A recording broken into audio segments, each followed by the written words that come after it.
Hello everyone, स्वागत है आपका हमारे इस यूट्यूब चैनल के ऊपर। और आज हम डिस्कस करेंगे HPSSC के PGT के कमीशन 2024 के बीएड पोर्शन के ICT सेक्शन के। ठीक है, तो पहले ही हमने फर्स्ट वीडियो जो ICT के ऊपर बना दी गई है। ठीक है, तो जो वीडियो रहेगी आपकी आज सेकंड वीडियो रहेगी, जिसमें हम डिस्कशन करेंगे ICT इन टीचिंग लर्निंग प्रोसेस के अंदर। ठीक है, तो जो इंफॉर्मेशन एंड टेक्नोलॉजी का सेक्शन है बीएड पोर्शन के अंदर, उसमें ये सेकंड लेक्चर रहेगा। ठीक है, इसमें हम कुछ ऐसे MCQs को डिस्कस करेंगे जो कि आने वाले जो कमीशन है आपका, जो कि 29 ऑफ मार्च को है, उसमें पूछे जा सकते हैं। ठीक है, तो हम देखेंगे कि उसके अंदर कौन कौन से ऐसे इम्पोर्टेंट क्वेश्चन है जो कि ICT इन टीचिंग लर्निंग प्रोसेस जो सिलेबस है उसके अंदर आ सकते हैं। ठीक है, तो ये जो वीडियो रहेगी और जो फर्स्ट वीडियो बनाई थी वो रहेगी जो HP सेट है। ठीक है, जो HP सेट है उसका जो सिलेबस है ऑलमोस्ट सेम ही है ICT के रिगार्डिंग। ठीक है, तो जो HP सेट वाले बच्चे हैं वो भी इस पेपर को या इस वीडियो को देख सकते हैं। ठीक है, साथ में जिनका PGD का कमीशन है तो उनके लिए भी ये वीडियो बहुत ही ज़्यादा ज़रूरी हो जाती है। ठीक है, तो अगर आप चैनल के ऊपर नए हो तो चैनल को जरूर सब्सक्राइब कर ले, और जो भी दोस्त आपका सेट या PGD का कमीशन का तैयारी कर रहा है तो उनके साथ भी आप ये वीडियो शेयर कर दें। ठीक है, तो चलिए देखते हैं इसके अंदर क्या क्या रहेगा। सबसे पहले हम आपको बता दें कि इसके अंदर हम कवर करेंगे कुछ ऐसे MCQs जो कि आने वाले एग्ज़ाम में इम्पोर्टेंट होंगे। ठीक है, उसके बाद यहाँ पर देख सकते हो ICT in teaching learning process and pedagogy के अंदर आज हम डिस्कस करेंगे ICT इन टीचिंग लर्निंग प्रोसेस के बारे में। इसमें कुछ ऐसे क्वेश्चंस होंगे, MCQs होंगे जो एग्ज़ाम में आ सकते हैं। ठीक है, तो सबसे पहले मैं आपको बता दूं कि information technology in teaching learning के अंदर हमने ICT का चैप्टर शुरू किया। ठीक है, ICT is meaning and use in teaching learning process. ठीक है, तो उसमें हमने सबसे पहले ICT in curriculum by NEP 2020 का डिस्कशन कर लिया है। फर्स्ट वीडियो हमने देख ली है। ठीक है, बना दी, उसके ऊपर कुछ इंपॉर्टेंट क्वेश्चन थे उनको भी हमने डिस्कशन कर लिया है। आज हम डिस्कशन करेंगे ICT इन टीचिंग लर्निंग प्रोसेस के बारे में। ठीक है, तो ये हमारी सेकंड वीडियो रहेगी जिसमें हम डिस्कस करेंगे ICT इन टीचिंग लर्निंग प्रोसेस में। ठीक है, उसके बाद जो हमारी थर्ड वीडियो रहेगी वो जो हमारा सेकंड टॉपिक है, इसके अंदर concept of open educational resources. ठीक है, स्वयं एंड जो मॉक्स है उनके बारे में हम डिटेल में पढ़ेंगे, लेकिन आज जो है हम ICT इन टीचिंग लर्निंग प्रोसेस के बारे में पढ़ेंगे। तो सबसे पहले हम फर्स्ट क्वेश्चन देख लेते हैं, और पूछा गया कि what is the ICT stand for. तो काफ़ी इंपॉर्टेंट क्वेश्चन है, सिंपल क्वेश्चन है, और पूछ लिया जा सकता है एग्जाम में कि ICT की फुल फॉर्म क्या है। ठीक है, तो ICT की फुल फॉर्म सबको मालूम होनी चाहिए, इंफॉर्मेशन एंड कम्युनिकेशन टेक्नोलॉजी। ठीक है, ICT की फुल फॉर्म रहेगी। तो जो इन्फॉर्मेशन होती है, जैसे हमारे पास कोई इन्फॉर्मेशन है और उसको हमने किसी दूसरे के साथ शेयर करना है, कम्युनिकेट करना है, तो उसके लिए जो यूज़ होने वाली टेक्नोलॉजी है उसको हम कहते हैं ICT। ठीक है, और इसी ICT को हमने कैसे टीचिंग लर्निंग प्रोसेस में ऐड करना है उसी के बारे में ये पूरी वीडियो रहेगी। ठीक है, तो ICT का फुल फॉर्म क्या होता है? सूचना एवं संचार प्रौद्योगिकी। ठीक है, तो ऑप्शन नंबर जो बी है इसका राइट आंसर होगा। तो काफ़ी इंपॉर्टेंट है, सबसे पहले आपको इसकी फुल फॉर्म मालूम होनी चाहिए। उसके बाद सेकंड क्वेश्चन देखते हैं। सेकंड क्वेश्चन में रहेगा हमारा सेकंड क्वेश्चन बोलता है कि which of the following is an example of adapting learning technology. ठीक है, तो निम्नलिखित में से कौन सा अनुकूलित शिक्षा प्रौद्योगिकी का उदाहरण है। ठीक है, तो निम्नलिखित में से कौन सा है, हम ऑप्शन देख लेते हैं इसका।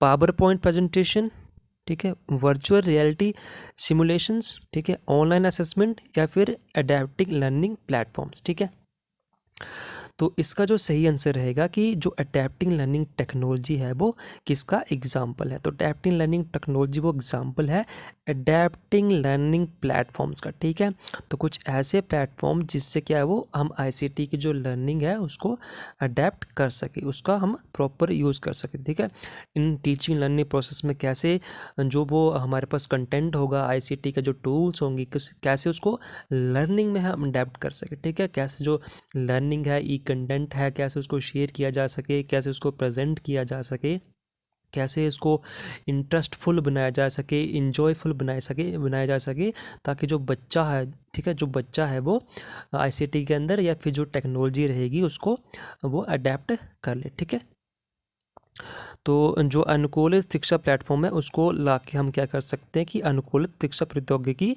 बना सकते हैं। ठीक है, तो ऑप्शन नंबर जो डी होगा इसका राइट आंसर होगा। उसके बाद नेक्स्ट देखते हैं। नेक्स्ट है हमारे पास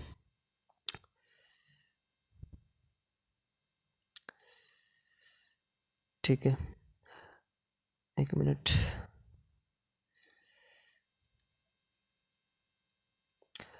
ठीक है, तो नेक्स्ट क्वेश्चन बोलता है कि what is the primary purpose of A flipping classroom model. ठीक है, तो फ्लिपिंग क्लासरूम मॉडल क्या होते हैं। ठीक है, फ्लिपिंग कक्षा मॉडल यहाँ पर बोला गया कि उसका जो उद्देश्य है वो कौन सा है। ठीक है, तो ट्रेडिशनल लेक्चर बेस्ड लर्निंग रहेगी। ठीक है, ऑप्शन नंबर ए इसका, या फिर रिमोट लर्निंग रहेगी।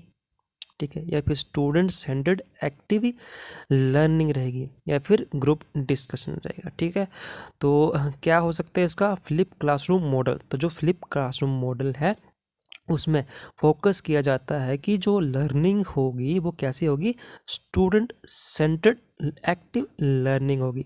तो जो फ्लिप क्लासरूम मॉडल है उसके अंदर, ठीक है, तो आईसीटी का यूज़ होता है। ठीक है, तो आईसीटी का यूज़ ऐसा होता है कि जो टीचर होता है वो जो प्रेजेंट करेगा क्लासरूम में, लेक्चर में प्रेजेंट करेगा, उसको वो पहले ही एज ए लेक्चर वो रिकॉर्ड करके एक ग्रुप में जो कि डिजिटल बना होगा किसी भी ग्रुप में वो शेयर कर दिया जाता है, और बच्चा उस लेक्चर को देखकर, ठीक है, उसके बारे में थोड़ा जानकारी इकट्ठा कर लेता है। ठीक है, नेक्स्ट डे जब टीचर आता है क्लासरूम में तो वो प्रेजेंट करता है उस लेक्चर को। ठीक है, तो जब वो प्रेजेंट करता है तो बच्चे जो होते हैं वो ऑलरेडी उस टॉपिक के बारे में थोड़े जान चुके होते हैं, ताकि जब टीचर जो है वो स्कूल जो क्लासरूम में जो पढ़ाएगा तो बच्चा जो है वो उसको प्रॉपर समझ आ जाए। ठीक है, साथ में कुछ एक्टिविटी भी होती है उससे रिलेटेड जो कि टीचर उसमें हेल्प करता है। ठीक है, तो जो इसी को जो पूरा सिस्टम बना के यहाँ प्रेजेंट किया जाता है उसी को हम बोलते हैं फ्लिप क्लासरूम मॉडल। ठीक है, जैसे कि एक ब्लेंडिंग लर्निंग होती है कि जो ट्रेडिशनल लर्निंग है और जो हमारा वर्चुअल लर्निंग है, फिर आईसीटी वाली लर्निंग है, तो उसको हम मिक्स करके प्रेजेंट कर सकें। ठीक है, इसमें वर्चुअल भी हो रहा है और ट्रेडिशनल भी लर्निंग हो रही है। ठीक है, टेक्नोलॉजी का यूज़ भी हो रहा है, साथ में ट्रेडिशनल जो मेथड है क्लासरूम मेथड वो भी यहाँ पर अप्लाई किया जा रहा है, और बच्चा जो है वो एक्टिवली पार्टिसिपेट करके उसमें लर्निंग कर रहा है। ठीक है, तो इसका जो ऑप्शन नंबर होगा छात्र केंद्रित, ठीक है, सक्रिय शिक्षा, ऑप्शन नंबर सी जो होगा इसका राइट आंसर होगा। ठीक है, तो ये रहा option number C, student centred active learning. ठीक है, आई होप समझ गए होंगे कि फ्लिप क्लासरूम मॉडल क्या रहेगा, और काफ़ी ज़्यादा इम्पोर्टेंट है ये आने वाले एग्ज़ाम के लिए। ठीक है, तो इसका हम नेक्स्ट देख लेते हैं।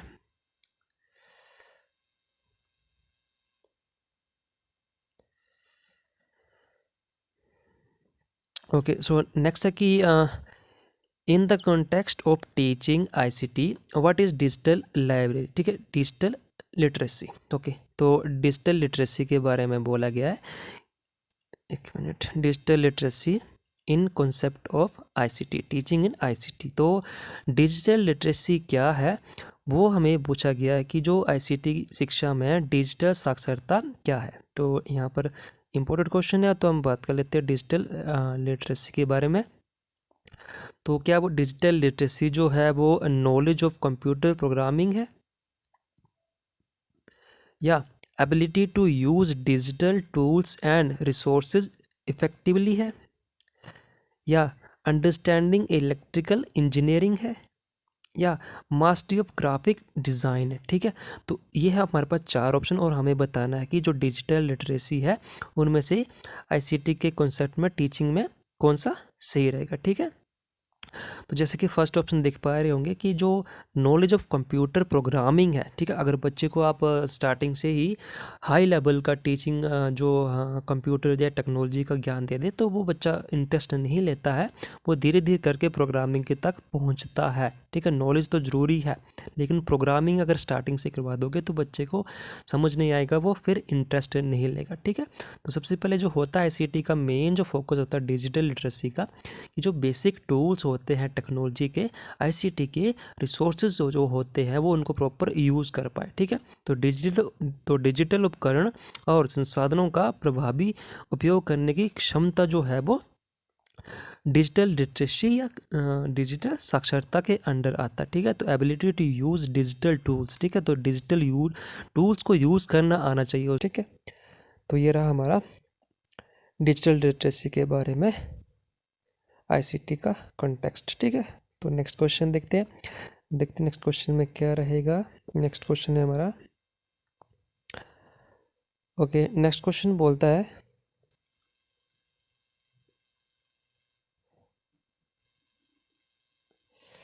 थोड़ा सा इसको एडजस्ट कर लेते हैं।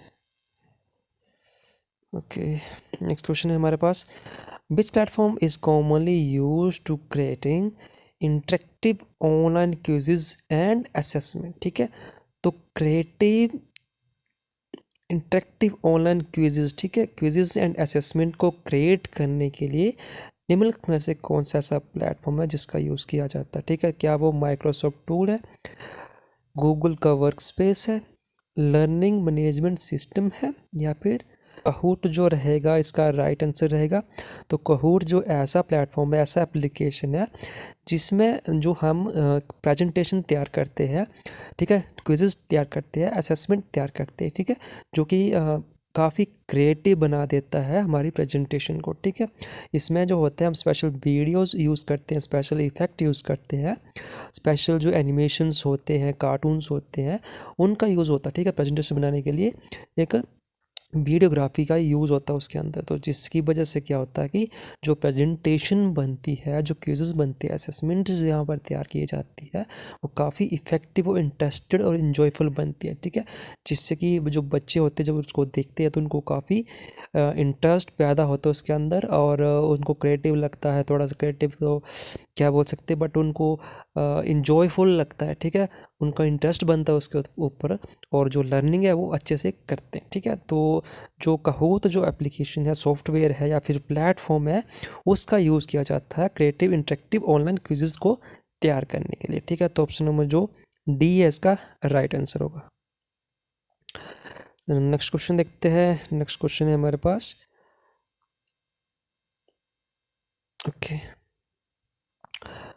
ओके, नेक्स्ट क्वेश्चन बोलता कि how can social media B effectively integrated into teaching learning process. काफ़ी इम्पोर्टेंट क्वेश्चन है, नोट कर लेना इसको, अच्छे से देख लेना इसको। ठीक है, थोड़ा सा इसको हम साइड कर देते हैं।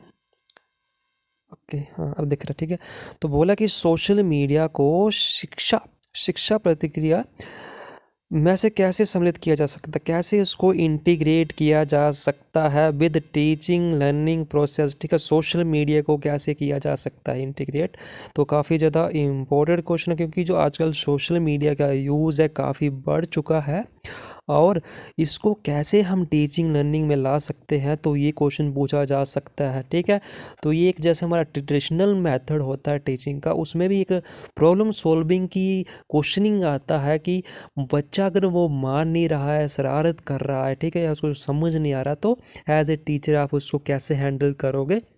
तो उसी से संबंधित एक टेक्निकल जो information, technical technology, information technology है, ICT है, उसके अंदर जो सोशल मीडिया है काफ़ी ज़्यादा डिस्टर्बिंग क्रिएट कर सकती है बच्चों के अंदर। ठीक है, तो कैसे as a teacher teaching learning process में आपने उसको यूज़ करना, कैसे उसका इंटीग्रेशन करनी है उसकी। ठीक है, तो सबसे पहले हम देख लेते हैं कि क्या ऑप्शन है इसके अंदर। तो बोला गया कि क्या हमें banning it's use in education, सबसे पहले बोल दिया क्या हमें इसको बैन कर देना चाहिए, प्रतिबंध लगा देना चाहिए। ठीक है, उसके बाद बोला using it for teaching communication only. तो जो सोशल मीडिया का यूज़ है बोला गया कि टीचिंग कम्युनिकेशन में ही ओनली यूज़ की जा सकती है। और जो थर्ड बोला गया कि creating groups for discussion and resource sharing, ठीक है। और साथ में जो डी ऑप्शन रहेगा इसका बोलता है कि इग्नोरिंग इट्स प्रेजेंस, ठीक है। तो बोलते हैं कि इस प्रेजेंस को इग्नोर कर दी जाए, ठीक है, सोशल मीडिया पे ध्यान ना दिया जाए, ठीक है। इसको इंटरेक्ट नहीं किया जाए, इंटीग्रेट ना किया जाए टीचिंग लर्निंग प्रोसेस के अंदर, ठीक है। तो जैसे कि ऑप्शन से ही पता चल गया होगा आपको कि जो इसका सही आंसर होगा वो होगा हमारे पास creating groups for discussion and resources sharing के लिए किया जा सकता है, ठीक है। तो जैसे कि आपको पता ही है जो अभी कोविड आया था तो उसमें सोशल मीडिया का भी काफ़ी ज़्यादा इम्पोर्टेंट रोल रहा है, जिसमें जी जो बच्चों को टीचिंग किए जाती थी, ठीक है, जो बच्चों को लेक्चर्स लगते थे तो उनका जो एक शेयरिंग का ऑप्शन होता था व्हाट्सएप के थ्रू, आपका लिंक सेंड कर सकते हैं और उसका जो है वो रिसोर्सेज को बच्चों तक पहुंचा सकते थे, ठीक है। तो काफ़ी ज़्यादा इम्पोर्टेंट पॉइंट है कि कैसे इंटीग्रेट किया जा सकता है उसको, कि क्रिएटिंग ग्रुप्स फॉर डिस्कशन को करने के लिए कुछ स्पेशल ग्रुप बनाया जाए किसी प्लेटफॉर्म के अंदर और जो रिसोर्सेज होंगे उसमें वहाँ पर सेंड कर दी जाए, ठीक है। जो भी मतलब एक टीचिंग से रिगार्डिंग कोई वीडियो है या टीचर ने कोई वीडियो रिकॉर्ड की है या कोई कंटेंट है तो उस ग्रुप में वो डाल के वो वहाँ से लर्निंग कर सके, ठीक है। तो काफ़ी इंपॉर्टेंट क्वेश्चन है, तो इसको आपने नोट कर लेना, ठीक है। तो ऑप्शन नंबर जो सी रहेगा इसका छात्रों के बीच चर्चा और संसाधन साझा करने के लिए समृद्धि बनाना, ठीक है। तो ऑप्शन नंबर जो सी रहेगा इसका राइट आंसर रहेगा। तो चलिए फिर, ठीक है, ऑप्शन नंबर सी इसका राइट आंसर है। तो अभी नेक्स्ट क्वेश्चन देखते हैं हम। नेक्स्ट क्वेश्चन रहेगा हमारा, okay, so what is the purpose of gamification in education. तो ये भी काफ़ी इम्पोर्टेंट है और गेम्स की यहाँ पर बात की गई है। गेमिफिकेशन का उद्देश्य क्या है शिक्षा के अंदर, ठीक है। तो कैसे हम गेम्स को शिक्षा के अंदर टीचिंग लर्निंग के अंदर, टीचिंग लर्निंग प्रोसेस के अंदर कैसे उसको प्रमोट कर सकते हैं, कैसे उसको इंटीग्रेट कर सकते हैं, बोला कि क्या इसका पर्पस रहेगा, ठीक है।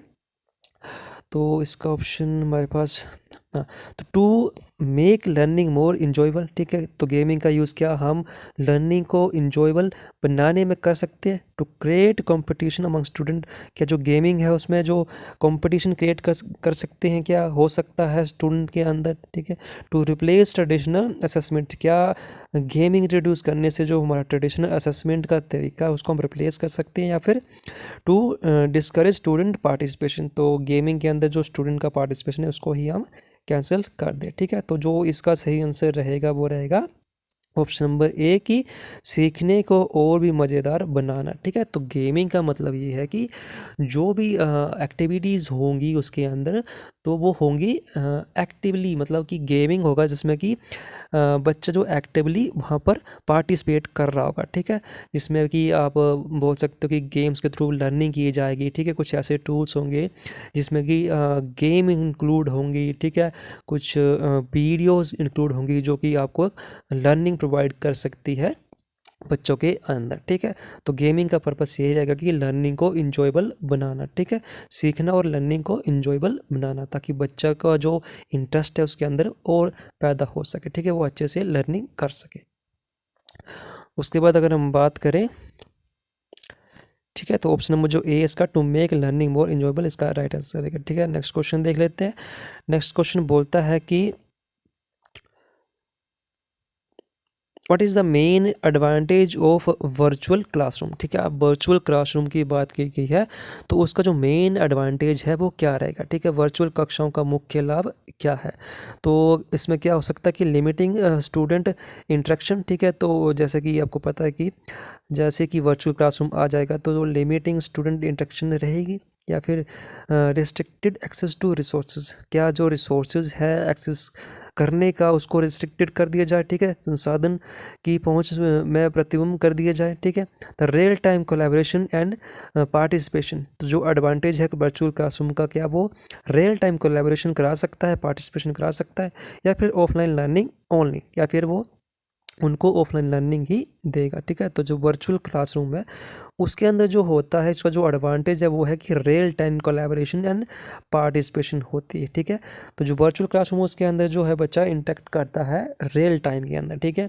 मान लो कि अगर आपका वर्चुअल क्लासरूम है तो अगर आप कोई लेक्चर अटेंड कर रहे हैं या फिर आपने लेक्चर अटेंड नहीं भी किया है तो जो वो क्लास की जो लेक्चर होगा वो उसके अंदर रिकॉर्डेड रहेगा और उसको आप एनी टाइम कभी भी उसको देख सकते हो और रियल टाइम आपकी कोलैबोरेशन वहाँ पर दिख सकती है, ठीक है। तो जैसे कि ट्रेडिशनल में होता था कि एक ही लेक्चर लगता था, तो जब टीचर आता था प्रेजेंट होता था तो तभी आप उस लेक्चर को देख सकते थे, लेकिन वर्चुअल में क्या है कि आप उसको कभी भी किसी भी टाइम देख सकते हैं। तो इसका जो सही आंसर है कि वास्तविक समय में सहयोग और भागीदारी रखती है, ठीक है। तो ऑप्शन नंबर जो सी होगा इसका राइट आंसर हो जाएगा। Option number C real time collaboration and participation रहेगी, ठीक है। तो क्वेश्चन नंबर नेक्स्ट देखते हैं, और क्वेश्चन नंबर नेक्स्ट है हमारे पास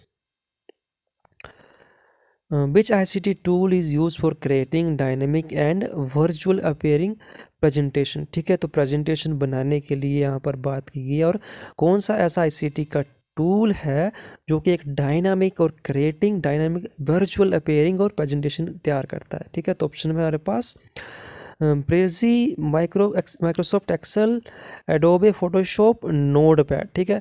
तो as a teaching learning process में प्रेजेंटेशन को तैयार करने के लिए जो प्रेजी है, प्रेजी जो है वो काफ़ी इम्पोर्टेंट है यहाँ पर आपके पास सॉफ्टवेयर, ठीक है। प्रेजी सॉफ्टवेयर है जो कि एक वर्चुअल और डायनेमिक अपीयरेंस प्रेजेंटेशन तैयार करता है। इसके अंदर इस तरीके से प्रेजेंटेशन तैयार की जाती है, स्पेशली जो स्कूल और कॉलेज लेवल या बिजनेस लेवल की जो प्रेजेंटेशन तैयार की जाती है वो प्रेजी के थ्रू ही तैयार की जाती है, ठीक है।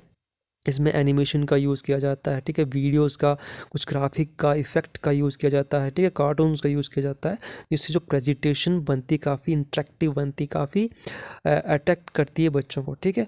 तो प्रेस्टी जो है वो जिससे कि एक ICT का टूल है और प्रेजेंटेशन तैयार की जा सकती है। तो आपको ये ध्यान रखना, अगर ये क्वेश्चन आए तो आपने इसके ऊपर टिक करना है, ठीक है। तो डायनेमिक और विजुअल प्रस्तुति बनाने के लिए कौन सा ICT उपकरण का उपयोग किया जाता है, ठीक है। जो प्रेजी रहेगा इसका राइट आंसर, प्रेजी, ठीक है, प्रेजी। नेक्स्ट देखते हैं हम, नेक्स्ट बोलता है कि okay, what does LMS stand for in the context of education. तो एजुकेशन के कॉन्टेक्स्ट में ML की फुल फॉर्म पूछी गई, ठीक है। LMS की फुल फॉर्म पूछी गई है। तो सॉफ्टवेयर लर्निंग मैनेजमेंट सॉफ्टवेयर मतलब कि ये क्या करता है कि पूरा जो कंटेंट होता है आपका, ठीक है, कंटेंट होगा, वीडियो होगी, जो भी आपकी प्रेजेंटेशन होगी उसको तैयार करता है, ठीक है, कि कैसे आपको वो प्रेजेंट करना है, कैसे वो इफ़ेक्टिव बन सकती है। बहुत ही ज़्यादा एडवांस टेक्नोलॉजीज़ के साथ यूज़ की जाती है, ठीक है। एनिमेशन का यूज़ किया जा सकता है वहाँ पे, ठीक है। तो जो भी लर्निंग मैनेजमेंट सॉफ्टवेयर रहेगा उसके अंदर जो एजुकेशन को हो वो इन्हेंस किया जाता है, ठीक है, इंटरेस्टिंग बनाया जाता है, इंजॉयबल बनाया जाता है, ठीक है। तो इसमें जो इसका फुल फॉर्म रहेगा वो रहेगा हमारा लर्निंग मैनेजमेंट सॉफ्टवेयर। सिस्टम नहीं रहेगा, इसको ठीक कर लेना, सिस्टम नहीं रहेगा, याद रखना, ठीक है। तो अभी तो हमने इसके ऊपर टिक कर दिया है, लेकिन देख सकते हैं एग्ज़ाम में आपको कन्फ्यूज़ होगी तो आपने इसके ऊपर टिक करने हैं। ध्यान रखना इसके नोट्स बनाने प्रॉपर, लर्निंग मैनेजमेंट सॉफ्टवेयर, ठीक है। तो ऑप्शन नंबर सी इसका राइट रहेगा। नेक्स्ट क्वेश्चन है यहाँ पे, नेक्स्ट क्वेश्चन बोलता है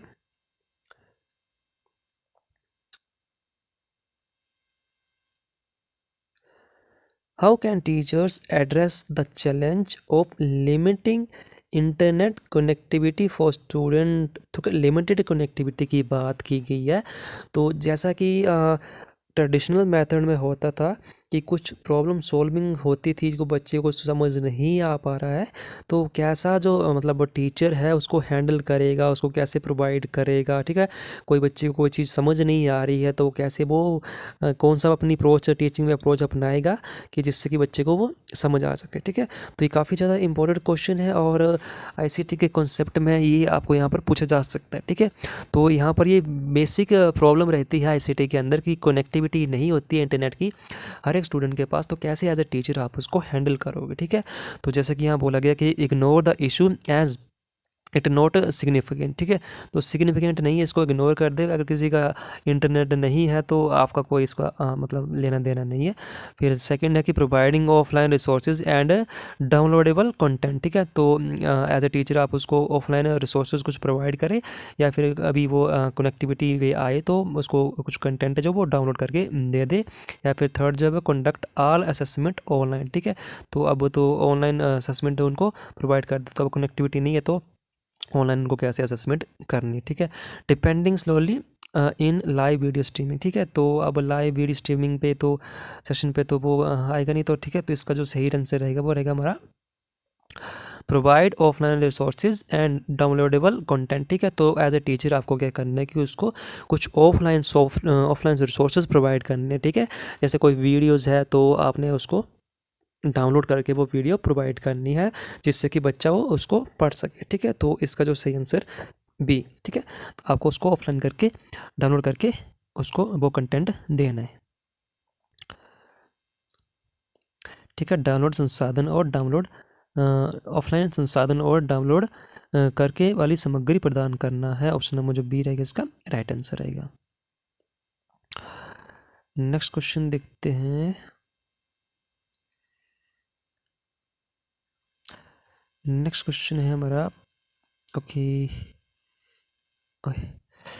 what is the purpose of adapting learning technology. तो जो टेक्नोलॉजी को अडेप्ट करने की बात करते हैं, लर्निंग हो जिसके अंदर कि जो टेक्नोलॉजी हम अडेप्ट कर रहे हैं उससे लर्निंग हो, तो उसका क्या पर्पस है, मेन पर्पस क्या हो उसका, ठीक है। तो इसमें आप देख सकते हो जो बोला गया कि to provide a one side fit all approach, ठीक है। तो जो ये लर्निंग टेक्नोलॉजी है अडेप्टिंग की, वो एक one side fit all approaches है, मतलब कि ऑल इन वन अप्रोच है कि जिससे कि हम होलिस्टिक डेवलपमेंट कर सकते हैं, ठीक है। और सेकंड बोला गया to tailor content based on individual student progress, ठीक है। तो इंडिविजुअल स्टूडेंट जो रहेगा उसके बेस पर जो है वो हम उसको हेल्प कर सकते हैं, कंटेंट प्रोवाइड कर सकते हैं, ठीक है। फिर बोला गया to replace traditional textbook. तो जो टेक्नोलॉजी का यूज़ करेंगे तो बोलता है कि उससे हमें ट्रेडिशनल टेक्स्ट बुक्स को रिप्लेस करने का मौका मिलेगा, उसको हम कर सकते हैं। तो ऐसा तो बिल्कुल नहीं है, ट्रेडिशनल जो है वो ट्रेडिशनली है, तो सब कुछ वो हम रिप्लेस नहीं कर सकते। और मुझे लगता है कि जैसे ये ट्रेडिशनल का यहाँ ज़्यादा यूज़ हो रहा है, तो एज ए आईसीटी और टेक्नोलॉजी का जैसे यूज़ होगा तो ये भी ऑप्शन में आएगा, ठीक है। कि हाँ क्या वो ट्रेडिशनल जो मेथड है, ट्रेडिशनल जो अप्रोच है या ट्रेडिशनल जो टेक्स्ट बुक्स है उसको हम रिप्लेस कर सकते हैं कि नहीं कर सकते हैं, ठीक है। तो ट्रेडिशनल को रिप्लेस नहीं करना है, ठीक है, किसी को रिप्लेस नहीं करना है, बस अपना जो आईसीटी का टेक्नोलॉजी का है सही से प्रॉपर यूज़ करना है, ब्लेंडिंग एजुकेशन करनी है, मिक्स एजुकेशन करनी है, ट्रेडिशनल को भी साथ लेके चलना है और एक नया जो टेक्नोलॉजी है उसको भी अडेप्ट करना है, ठीक है। तो जो अडेप्टेशन ऑफ लर्निंग टेक्नोलॉजी होगी इसका जो राइट आंसर रहेगा वो रहेगा हमारे पास to tailor content based on the individual student program, ठीक है। तो जो कंटेंट होगा वो बेस्ड होगा हर एक इंडिविजुअल के हिसाब से, ठीक है। तो इसका जो ऑप्शन नंबर बी रहेगा वो राइट आंसर रहेगा, ठीक है। तो 12 का जो रहेगा यहाँ पर हिंदी में देखते हैं थोड़ा सा, हिंदी में और नीचे चला गया कि हाँ व्यक्तिगत छात्र प्रगति के आधार पर सामग्री को तैयार करना, ठीक है। तो जो इसका ऑप्शन नंबर बी है कि हर एक व्यक्ति हर एक छात्र जो है उसको इंडिविजुअल तरीके से उसकी जो सामग्री है उसको तैयार करना, ठीक है। तो अभी हम नेक्स्ट देख लेते हैं। नेक्स्ट है हमारे पास, हाँ, तो अभी हम बात करते हैं कि क्वेश्चन नंबर 13 हमारे पास, how does digital story telling enhance the learning experience, ठीक है। अब जैसे हम ट्रेडिशनल की बात करते थे तो उसके अंदर भी स्टोरी टेलिंग का जिक्र है, और जब हम डिजिटल की बात करें तो इसके अंदर भी स्टोरी टेलिंग का जिक्र आ गया और बोला गया कि स्टोरी टेलिंग को कैसे इन्हेंस किया जा सकता है, लर्निंग एक्सपीरियंस को कैसे इन्हांस किया जा सकता है डिजिटल स्टोरी टेलिंग के द्वारा, ठीक है। तो इसका जो सही आंसर रहेगा वो रहेगा बाय फर्स्टिंग क्रिएटिविटी इन एक्सप्रेशन, ठीक है। तो अब यहाँ पर जो है वो जो क्रिएटिविटी है, जो एक्सप्रेशंस है उसको इन्हेंस किया जाएगा, ठीक है। इन्हेंस करके क्रिएटिविटी का यूज़ करके आप जो है स्टोरी टेलिंग को और अच्छे से कर सकते हो, लर्निंग एक्सपीरियंस को और इन्हेंस कर सकते हो, ठीक है। स्टोरी टेलिंग मतलब कि कैसे डिजिटल टूल्स को यूज़ करना है और उसमें हमें स्टोरी टेलिंग करनी है। तो डिजिटल सबसे बेस्ट तरीका होता है स्टोरी टेलिंग का, क्योंकि आप इसमें ग्राफिक यूज़ करते हो, वीडियोस यूज़ करते हो, एनिमेशंस यूज़ करते हो, तो उससे क्या होता है स्टोरी टेलिंग और इफेक्टिव होते हैं। जैसे कि आजकल डिजिटल हो चुका है हर जगह, तो जैसे कि आप वीडियोस देखते होंगे तो कुछ ऐसे वीडियोस होंगे स्टोरी टेलिंग होगी, तो उसमें काफ़ी इफेक्टिव आपको अच्छा लगता है, वो इंटरेक्टिव रहता है और आप उसको कंटिन्यूस देखते ही रहते हो। ठीक है, स्टोरी टेलिंग इतना अच्छा होता है, उसका वीडियो प्रेजेंटेशन इतनी अच्छी होती है, साउंड इतनी अच्छी होती है कि आप उसके साथ चिपके रहते हो, 2 घंटे 1 घंटे कंटिन्यू आप उस वीडियो को देखते रहते हो। तो स्टोरी टेलिंग को कैसे वो आप आईसीटी के अंदर ला सकते हो, टीचिंग लर्निंग प्रोसेस के अंदर ला सकते हो, तो कैसे वो लर्निंग जो एक्सपीरियंस है उसको इन्हांस किया जा सकता है। ठीक है, तो जो फर्स्टिंग रहेगा क्रिएटिव एंड एक्सप्रेशन, तो ऑप्शन बी जो रहेगा इसका राइट आंसर रहेगा। तो हिंदी में थोड़ा सा आगे पीछे हो गया है, 13 हो गया। हाँ, ये रचनात्मक और अभिव्यक्ति को बढ़ावा देके हम क्या करते हैं, स्टोरी टेलिंग को इन्हेंस कर सकते हैं। ठीक है, तो ऑप्शन नंबर इसका ये राइट रहेगा, बी ऑप्शन। ठीक है, ओके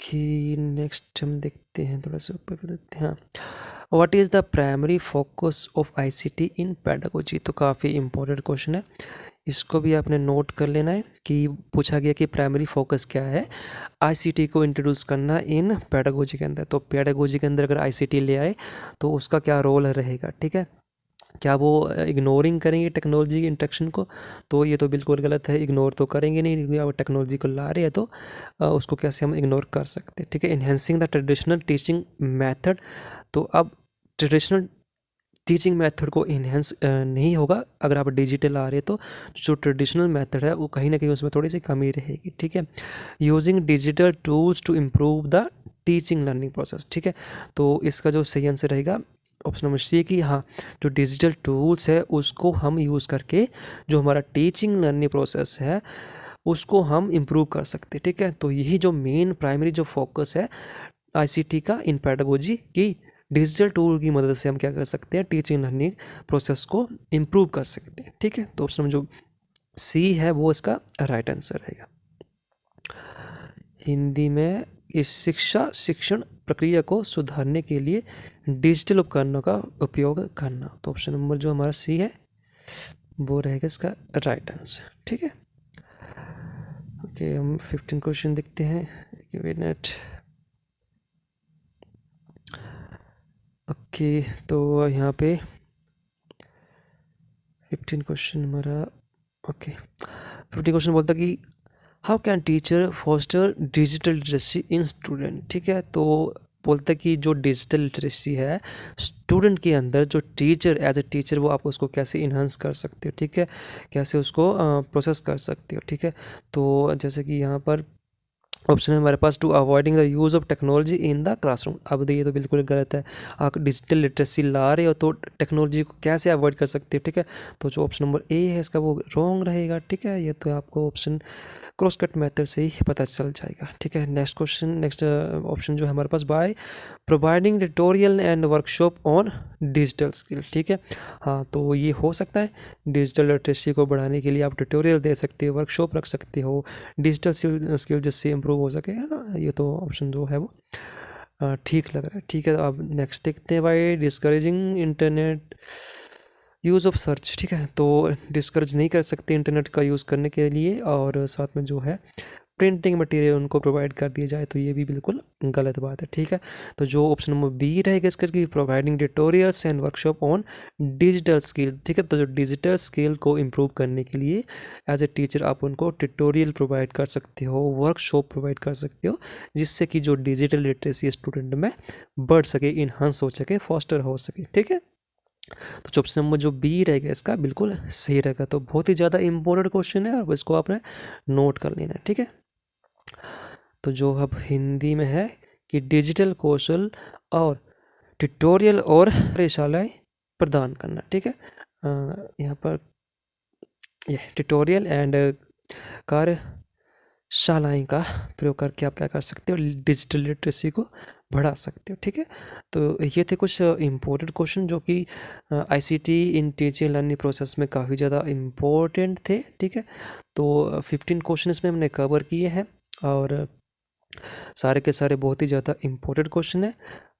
अभी नेक्स्ट वीडियो में भी हम कोशिश करेंगे कि आईसीटी इन टीचिंग लर्निंग के रिगार्डिंग थोड़ा सा और क्वेश्चन लाए और अच्छे से थोड़ा 2-3 मॉक्स लगे ताकि थोड़ा सा और क्लियर हो सके। ठीक है, नेक्स्ट वीडियो में हम ओपन एजुकेशन रिसोर्सेज की बात करेंगे और जिन्होंने अभी तक स्टडी करना शुरू नहीं किया है तो फर्स्ट वीडियो ऑलरेडी रिकॉर्डेड हो चुकी है और आईसीटी का जो हमने आईसीटी जो हमारा जो NEP 2020 में कहा गया था कैसे कैसे यूज़ रहेगा आईसीटी का, वो हमने कवर कर लिया था और उसके बाद जो उन्होंने बताया था कि आईसीटी इन टीचिंग लर्निंग प्रोसेस क्या रहेगी, तो वो हमने आज डिस्कस कर लिया। ठीक है, तो मिलते हैं फ़िलहाल के लिए इतना ही और नेक्स्ट वीडियो में हम डिस्कस करेंगे कि ओपन एजुकेशन रिसोर्सेज क्या रहेंगे। तो फ़िलहाल आज की वीडियो में बस इतना ही। अगर आपने यहाँ तक वीडियो देख लिया है, कमेंट में थैंक यू का कमेंट ज़रूर कर दें और साथ में चैनल को भी सब्सक्राइब कर दें और साथ में जो तैयारी कर रहा है अपना दोस्त उनको भी शेयर कर दें। चलिए फ़िलहाल के लिए इतना ही, मिलते हैं नेक्स्ट वीडियो में। Thank you.